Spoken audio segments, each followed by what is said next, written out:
Hi everyone, so you've made it through. It's the end of the chapter. Our last exercise is 13-20. It's process activity analysis for a service company. And it tells us that statewide insurance company has a process for making payments on insurance claims as follows. So they have they receive the claim, they adjust the claim, and then they pay the claim.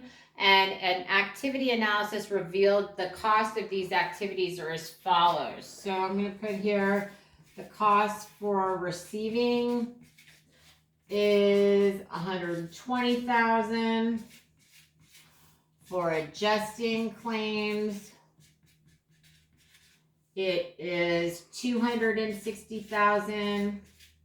And for paying a claim, it is $120,000. And of course, this is on the problem on Cengage. So, but the total activity costs come to $500,000. Okay. So they tell us that the process includes only the cost of processing the claim payments, not the actual amount of the claim payments. The adjusting activity involves verifying and estimating the amount of the claim and is variable to the number of claims. And then the process received, adjusted, and paid 2,000 claims during the period. All claims are treated identical in this process. So 2,000 claims were received, processed, received, adjusted, and paid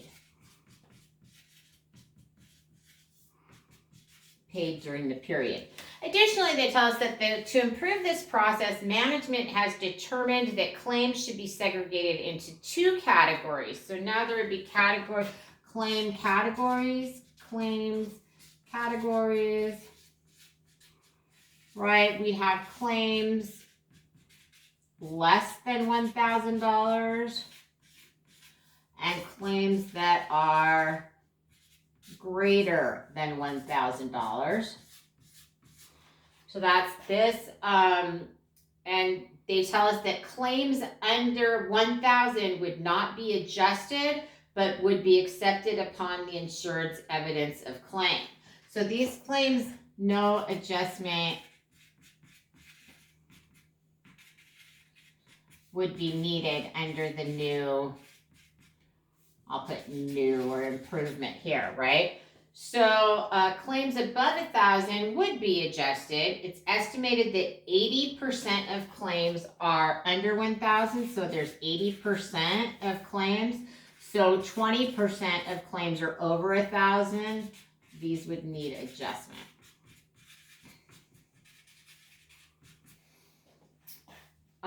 Finally, it's so they tell us that. So we would now have 80% of our claims would be paid without adjustment. It is also estimated that the additional effort to segregate claims would add 10% to the receiving claims. So would increase receiving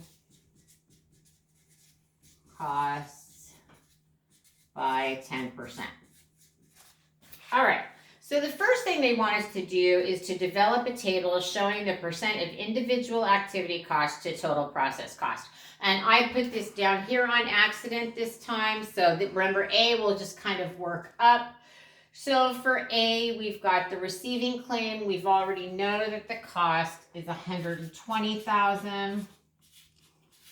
We know that adjusting claims is $260,000 and paying claims is $120,000 for a total of $500,000. Sorry about that, got a little low there. So now we can just calculate the percentage of the total process if we take each amount and divide it by the total $500,000. So here, if we've got $120,000 and we divide it by 500,000, that's going to give us a percentage of 24%. And since paying claims is the same, that's also going to be 24% because it's the same amount. And then here we're going to take the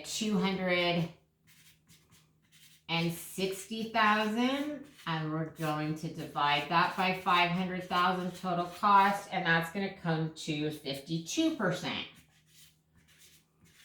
And then of course, if we add 24, 52, and 24, we arrive at 100%. So that's just, we're looking at these costs as a whole to start. So that is number one, A. B says determine the average total process cost per claim, assuming 2,000 total claims. So for B here, we're going to calculate out our average cost per claim. Average cost per claim. And what we're going to do is we're going to take that $500,000 total cost. We're going to divide it by the total number of claims, and that's going to give us an average cost per claim of $250. Okay, so remember, this is before the improvement. B is before the improvement. For C, let me on the next page here. C says to prepare a table showing the changes in the activity costs as a result of the changes proposed by management.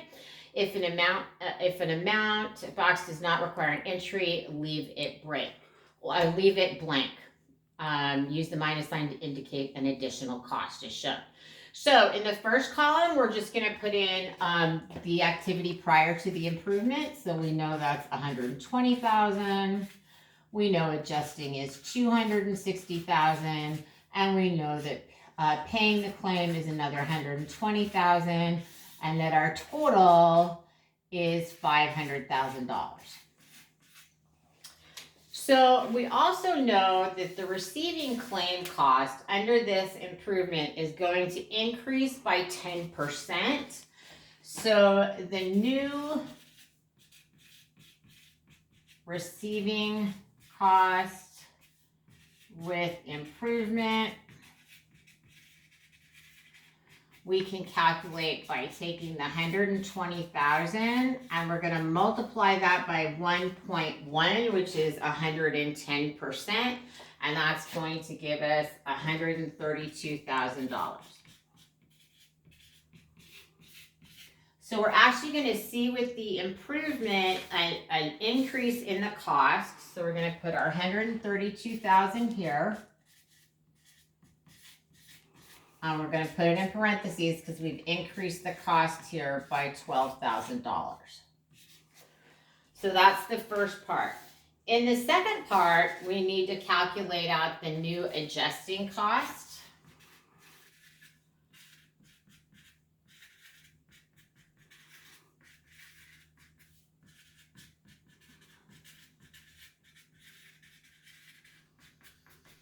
So we're going to calculate this out. We're going to take the 260,000 and we're going to multiply it by 20%, or we'll put it this way, 100% minus the 80% of claims that are no longer going to be adjusted. And so that's going to give us a new adjusting cost of $52,000. So I'm going to put this in over here at 52,000. So we're going to see a substantial cost savings here of 208,000. We're still going to be doing all the same claims. That cost isn't going to change. And so we see that there's 0 that we're going to move over here into the far column. So then what we've got here, if we add up the activity cost after improvement, is $304,000,